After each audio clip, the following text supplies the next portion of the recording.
जय हिंद दोस्तों कैसे हैं आप। उम्मीद करता हूं कि आप अच्छे होंगे। दोस्तों जो मेरा आज का वीडियो है ये है डिफेंस पेंशन पे। दोस्तों आपको न्यूज़ पता चल चुकी होगी कि ओआरओपी की जो नेक्स्ट हियरिंग है वो है 23 फरवरी 2022। दोस्तों आज हमने पूरी उम्मीद करी थी कि आज ओआरओपी का रिजल्ट आ जाएगा, लेकिन ऐसा नहीं हुआ। हमें एक नेक्स्ट डेट मिल गई 23 फरवरी 2022। दोस्तों ये किसकी वजह से हुआ, डेट क्यों बढ़ी, दोस्तों ये मैं आपको समझाता हूं। दोस्तों कल जो हियरिंग हुई उसमें हमारे वकीलों ने ओआरओपी को लेकर कई क्वेश्चंस करे, कागज पत्र रखे, रिपोर्ट रखी कि ओआरओपी में ये समस्याएं हैं, ये ऐसे ऐसे होना चाहिए, ये इन चीज़ों को देखना चाहिए, इनको सुलझाना चाहिए, सारी चीज़ें समझाई कल। लेकिन दोस्तों आज जो बारी थी, आज जो टर्न था वो था सरकारी वकीलों का। आज सरकारी वकीलों ने भी अपनी दलीलें रखी जज के सामने, लेकिन जज ने भी कुछ क्वेश्चंस पूछ लिए। तो दोस्तों इन क्वेश्चंस के पूछने का जो उतार चढ़ाव था, इसकी वजह से हमें नेक्स्ट डेट मिल गई, यानी 23 फरवरी 2022। तो दोस्तों अब आगे जो सरकारी वकील जज को जो आंसर पेश करेंगे उसके आधार पर ही ओआरओपी का डिसीजन देखा जाएगा। तो दोस्तों ये केस थोड़ा सा लंबा हो सकता है और हम ये प्रार्थना करते हैं कि भले ही थोड़ा सा टाइम और ले लें, भले ही 1-2 दिन 1-2 हफ्ते और ले लें, लेकिन अब ओआरओपी का निर्णय जरूर दें। और हमें जो ओआरओपी चाहिए वो असली ओआरओपी चाहिए। दोस्तों इससे पहले जो ओआरओपी थी उसमें कई समस्याएं थी पेंशन से रिलेटेड। जो पहले आए पेंशनर उनकी ज़्यादा हो रही थी, जो बाद में पेंशन आए उनकी पेंशन कम हो रही थी, जो बीच के पेंशनर थे उनकी पेंशन कुछ और थी, यानी पेंशन में डिफरेंसेस थे। तो दोस्तों इसी पॉइंट को उठाया हमारे वकील ने। तो दोस्तों इसका आंसर क्या दिया सरकारी वकील ने और जज ने क्या कहा, इसके बारे में मैं आपको बताऊंगा लैपटॉप पे। और आज सरकारी वकील ने क्या कहा यह भी मैं आपको समझाऊंगा लैपटॉप पर। दोस्तों आज जो सरकारी वकील ने कुछ क्वेश्चंस करे, उस क्वेश्चन से मुझे इतनी जान नहीं लगी। मुझे नहीं लगता उन क्वेश्चंस की वजह से ओआरओपी में इतना लेट होना चाहिए या फिर ओआरओपी की डेट बढ़ानी चाहिए। दोस्तों एक चीज मैं आपको समझाना चाहूंगा, जो ये ओआरओपी का मसला है पेंशन से रिलेटेड, ये कोई छोटा मोटा मुद्दा नहीं है। काफी चीजें इसमें सम्मिलित हैं, काफी चीजें इसमें ठीक होनी है। खाली कुछ वकीलों द्वारा या फिर जज द्वारा इन चीजों को ठीक करना बहुत मुश्किल काम है। तो दोस्तों इसके लिए एक्स सर्विसमैन कमेटी, जो और भी जो एक्स सर्विसमैन के ग्रुप हैं, उन सबको साथ देना पड़ेगा। दोस्तों एक और चीज मैं आपको समझाना चाहूंगा, जब तक ओआरओपी रिवाइज नहीं होती उससे पहले जो भी आपकी प्रॉब्लम है ओआरओपी से लेके पेंशन से रिलेटेड, वो आप सब बातें शेयर करें, बताएं, सरकार को बताएं, वकीलों को बताएं कि ये प्रॉब्लम है पेंशन से रिलेटेड, ये ठीक करनी है। दोस्तों ये काम हमें अभी करना है। जब ओआरओपी बन जाएगी उसके बाद कुछ काम नहीं होगा, सिर्फ उस टेबल के आधार पर ही आपको पेंशन दी जाएगी, चाहे वो कितनी कम पेंशन हो। तो जो काम करना है हमें वो ओआरओपी रिवाइज होने से पहले करना है। हमें अपनी आवाजें एक दूसरे तक पहुंचानी है, फिर वो आवाजें सरकार के कानों में गूंजेगी, तब उसे पता लगेगा कि ओआरओपी में क्या प्रॉब्लम चल रही है। क्योंकि दोस्तों जजों को, वकीलों को इतना नहीं पता रहता, उनको तो बस केस हैंडल कर दिया कि आपको ये ओआरओपी का केस टैकल करना है, आप इस पे बहस करते रहिए। सिर्फ रिजल्ट आने ही हमारा पॉइंट नहीं है, उस रिजल्ट में क्या चीजें हमारी सॉल्व हुई वो सबसे ज्यादा इंपॉर्टेंट है। हमें ओआरओपी का रिजल्ट नहीं चाहिए, हमारी जो परेशानियां हैं ओआरओपी पर वो क्या सॉल्व हुई ओआरओपी में, वो सबसे बड़ा इंपॉर्टेंट पॉइंट है हमारे लिए। तो दोस्तों ओआरओपी रिवाइज से पहले जो भी हमारी परेशानी है पेंशन से रिलेटेड ओआरओपी पे, वो सरकार तक पहुंचानी है। जब हम सरकार तक पहुंचाएंगे तभी वो उसको हल करेगी, सुनेगी। क्योंकि दोस्तों अगर एक बार OROP रिवाइज हो गई और जो भी हमने जो क्वेश्चंस करे हैं, जो भी पूछा है करेक्शन के लिए OROP में, अगर वो नहीं हुआ तो दोस्तों फिर कोई कुछ नहीं कर पाएगा।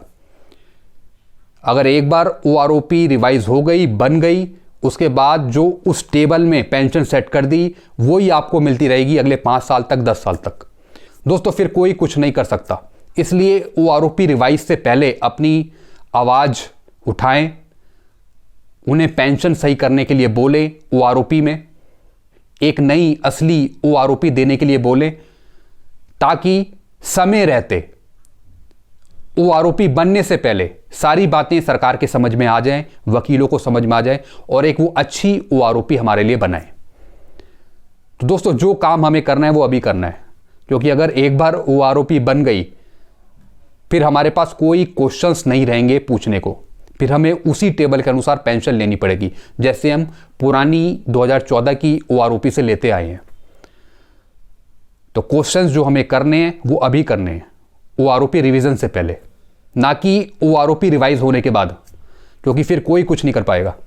तो चलिए दोस्तों मैं आपको समझाता हूं कि आज सरकारी वकील ने कहा क्या। तो आइए लैपटॉप पर। दोस्तों मैं लैपटॉप की तरफ आ गया हूं। तो चलिए दोस्तों सरकारी वकीलों ने क्या कहा आज OROP पर, यह मैं आपको बताता हूं। सरकारी वकील ने आज बहस करी OROP पर। उसने कहा OROP में जो देरी हो रही है वो हमारी मजबूरी है, हम इतनी आसानी से OROP लागू नहीं कर सकते। दोस्तों क्या आपको लगता है कि सरकार की कोई मजबूरी है, केंद्र सरकार की, सरकारी वकीलों की कोई मजबूरी है जिसकी वजह से OROP में डिले हो रहा है? दोस्तों ये तो मुझे लगता है कोई बहाना है इनका। केंद्र सरकार वाकई में मुझे नहीं लगता कि वो OROP देना चाहती है, OROP रिवाइज करना चाहती है। एक सरकारी वकील ऐसे कैसे कह सकता है कि मजबूरी की वजह से हम OROP नहीं दे पाए हैं? आगे क्या बोलते हैं ये मैं आपको समझाता हूं।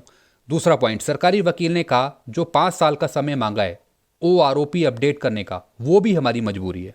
यानी जो पिछले 5 साल से OROP अपडेट नहीं हुई है उसका एक कारण है मजबूरी। दोस्तों इसका मतलब है कि वो काम करना ही नहीं चाहते हैं। आगे चलते हैं दोस्तों।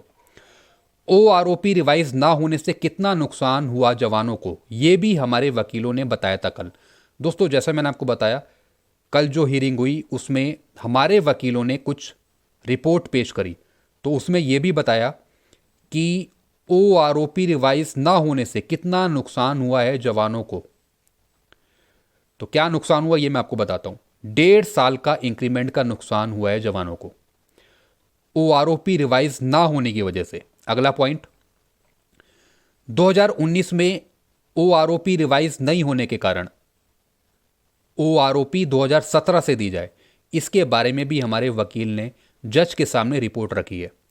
दोस्तों हमारे वकीलों ने यह भी कहा है कि जो OROP है वो आप 2019 से ना देकर आप 2017 से दीजिए, ताकि उसका लाभ भी मिल सके जवानों को। तो देखते हैं दोस्तों आगे क्या करते हैं, इस बारे में चर्चा होती है या नहीं होती, कब से हमें OROP मिलती है, 2019 से या 2017 से।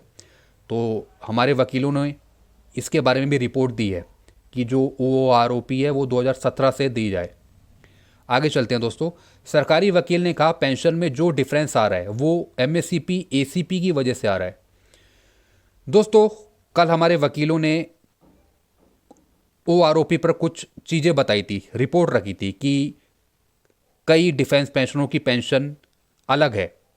यानी जो 7 CPC में पेंशन आ रहा है उनकी अलग है, जो 2014 से पहले है उनकी अलग है, जो बीच के हैं उनकी अलग पेंशन है। तो इसमें सरकारी वकील क्या कहते हैं कि ये जो भी डिफरेंस आ रहा है पेंशन में, ये आ रहा है MSCP ACP की वजह से। दोस्तों सिर्फ MSCP ACP ही एकमात्र कारण नहीं है, बहुत से कारण हैं जो मैं आपको वीडियो में बता भी चुका हूँ कि पेंशन में डिफरेंस क्यों आ रहा है। बीच में नोशनल पे का भी कारण है, 7 CPC का भी कारण है, OROP का भी कारण है। इसमें सरकारी वकीलों ने यह नहीं बताया कि सूबेदार को 7 CPC में कितनी पेंशन मिल रही है, उनकी पेंशन कम क्यों हो रही है, JCO की पेंशन कम क्यों हो रही है। आगे चलते हैं दोस्तों। इनका कहने का मतलब है, मैं आपको बताऊं, यानी पहले रिटायर हुए पेंशनरों के लिए MACP ACP नहीं थी, इसलिए इनकी पेंशन कम है, बल्कि जो बाद में पेंशन आए इनको MACP ACP मिली, इसलिए इनकी पेंशन ज़्यादा है। ऐसा सरकारी वकीलों का कहना है। यानी जो पहले पेंशन आ रहे हैं उनके लिए MACP ACP नहीं है, इसलिए इनकी पेंशन कम है, बल्कि जो बाद में पेंशन आए हैं इनको ACP लग गई, MACP मिल गई, इसलिए इनकी पेंशन ज़्यादा है। तो दोस्तों इसका आंसर मांगा है जज ने कुछ क्वेश्चन पूछे हैं इनसे। तो क्या क्वेश्चन पूछे हैं सरकारी वकील से? पहला तो ये MACP कब से लागू हुई, दूसरा MACP की क्या कंडीशंस हैं, कब कब ये लागू होती हैं, तीसरा MACP पर सरकार का कितना खर्चा होता है, यानी अगर खर्चा ज़्यादा है तो इस पर सोच विचार किया जाएगा, तब और डिले हो सकता है OROP का केस। तो ये 3 कंडीशन सरकारी वकील को देनी पड़ेगी, सुलझानी पड़ेगी, तब केस आगे बढ़ेगा। आगे चलते हैं दोस्तों। अगर MACP पर खर्चा ज़्यादा होता है तो सरकार को सोचना पड़ेगा, अगर कम है तो परेशानी नहीं होगी। सरकारी वकील को बोला है कि ये सारे प्रश्नों के उत्तर और सारे पेपर्स 1 हफ्ते के अंदर सबमिट करें, और ये सारे जो पेपर्स हैं ये जज देखेंगे, जो सपोर्टेड वकील हैं वो देखेंगे, और फिर इस पर निर्णय होगा। तो इसकी सुनवाई 23/2/2022 को फिर से रखी गई है। तो दोस्तों देखते हैं ये केस फाइनल करते हैं या इन क्वेश्चंस को पूछते पूछते ये आगे डिले करते जाएंगे केस को। तो दोस्तों ये जो सरकारी वकील के द्वारा ये जो आंसर दिए जाने हैं इन क्वेश्चनों का, इसमें देखने कितना टाइम लगता है दोस्तों। तो दोस्तों जो हमारे वकील हैं वो भी इनके आंसर्स को पढ़ेंगे, चर्चाएं होंगी इस पर, और फिर देखेंगे कि रिजल्ट आता है या नहीं आता। तो तब तक के लिए दोस्तों हम रुकते हैं 23 तारीख के लिए। 23 को फिर से सुनवाई होगी, फिर से हमारा जो केस है वो लिस्ट नंबर 1 है, नंबर 1 पे है, और देखते हैं कहाँ तक ये केस जाता है। हमें ये खुशी है कि चर्चाएं तो हो रही हैं, चर्चाओं में भले ही टाइम लग जाए लेकिन रिजल्ट पॉजिटिव आना चाहिए दोस्तों। तब तक के लिए थैंक यू, खुश रहिए, मुस्कुराते रहिए। जय हिंद, भारत माता की जय। और अगर आपको वीडियो अच्छा लगता है तो वीडियो को लाइक करें, चैनल को आप सब्सक्राइब कर सकते हैं दोस्तों।